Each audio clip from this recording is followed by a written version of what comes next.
11ஆம் வகுப்பு தமிழ் பாடப்புத்தகத்தில் அமைந்த ஆத்மா நாம் கவிதைகள்.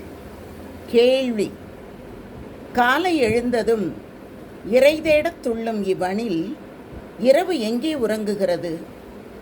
மலர்கிளை படுகையிலா, ஆற்று மணற்சரிவிலா, சதுர வட்ட கோண மயக்க சந்து பொந்துகளிலா?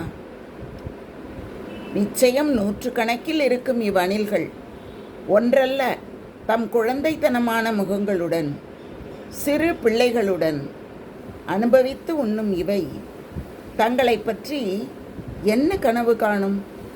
உணவையும் உறக்கத்தையும் தவிர என்று ஒரு கேள்வியை எழுப்பியிருக்கிறார் இந்த கவிதையிலே. இந்த அணிலினுடைய வாழ்க்கை எவ்வளவு அழகான ஒரு வாழ்க்கையாக இருக்கிறது என்பது இந்த கவிதையை படிக்கும்போது மிக நன்றாக நம்மால் உணர முடியும்.